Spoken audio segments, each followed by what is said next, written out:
Bon, dans cette partie, on va aborder l'association des condensateurs.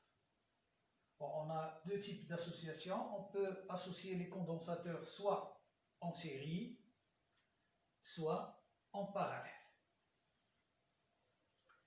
Et on va essayer de chercher les caractéristiques du condensateur équivalent qui va jouer le même rôle que celui joué par les deux condensateurs associés.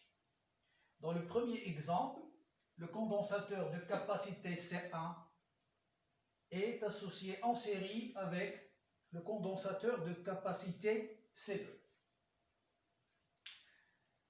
Le premier condensateur est traversé par un courant d'intensité I1 et il est soumis à une tension U1.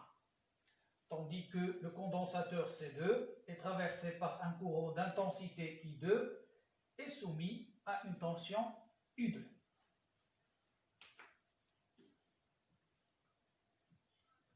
Le dipôle qui va jouer le même rôle, c'est un troisième condensateur. Ce troisième condensateur aura une capacité qu'on va appeler C équivalente, la capacité équivalente à l'association en série des deux condensateurs C1 et C2. On va garder les mêmes bornes A et B. Donc, ce condensateur doit jouer le même rôle, c'est-à-dire il doit avoir la même tension entre les deux bornes A et B, que je vais appeler U, et il va être traversé par un courant d'intensité I. Ici, la charge est Q. Il faut noter que lorsqu'on a une association en série, I1, l'intensité I1 est la même que l'intensité I2. La même que celle qu'on va choisir qui va traverser le condensateur équivalent. Si on a la même intensité de courant, c'est qu'on a la même charge électrique. Donc Q1 égale à Q2 égale à Q. Si on applique maintenant la loi d'additivité des tensions, on va avoir U égale à la somme des deux tensions, U1 plus U2.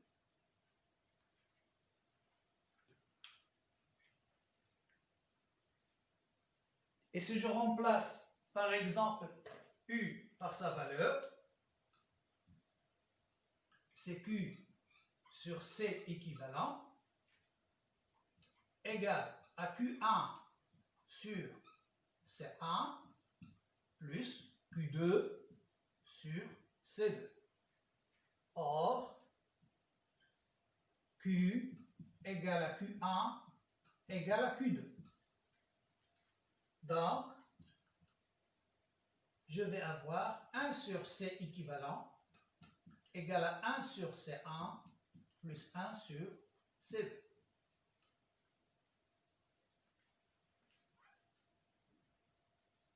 Donc, pour une association en série, on va choisir un condensateur dont la capacité C équivalente est telle que l'inverse de cette capacité est égal à la somme de l'inverse de la capacité de chaque condensateur de l'association. D'une façon générale,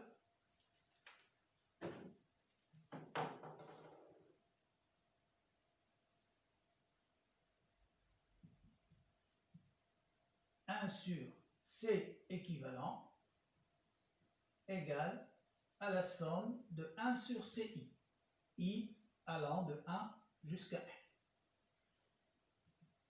Si on a plus que deux condensations, condensateurs, on va appliquer la loi générale.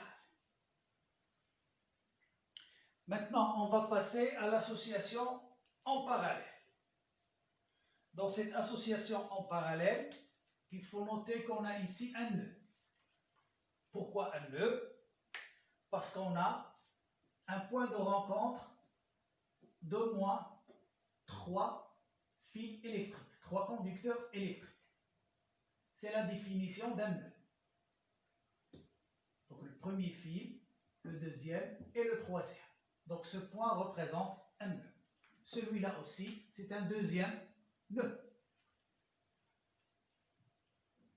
Dans ce cas, on peut appliquer la loi des nœuds. La loi des nœuds va donner que I égale à I1 plus I2. La somme des intensités entrant au nœud, on a seulement une intensité qui va entrer à ce nœud, égale à la somme des intensités qui en sortent. Les intensités qui sortent de ce nœud sont I1 et I2. Donc I égale à I1 plus I2. Ce qui se passe pour les intensités se passe pour la quantité d'électricité. Donc Q égale à Q1 plus Q2.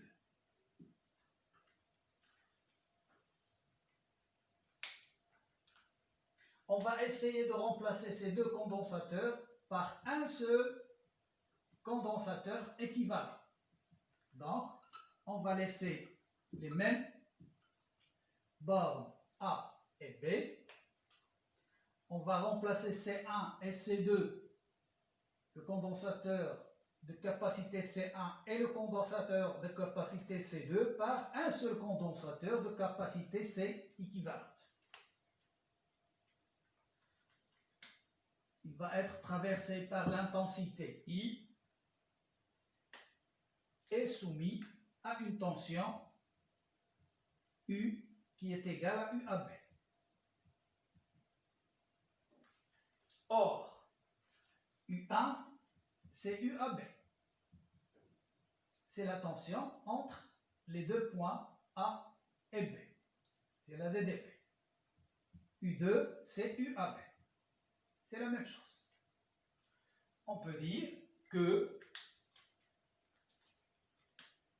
U égale à U1 égale à U2. Donc les trois tensions sont équivalentes. De la même façon, on a Q égale à Q1 plus Q2.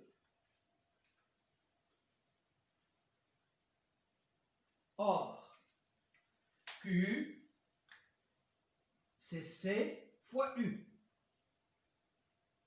Donc ici, la charge Q, c'est C équivalent fois U. Je remplace Q1, c'est C1 fois U plus C2 fois U. On va avoir la relation C équivalent égale à C1 plus C2.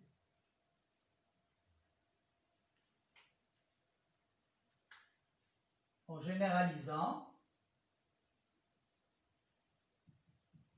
si on a plus que deux condensateurs montés en parallèle, on peut écrire c'est la somme des CI, I allant de 1 jusqu'à N.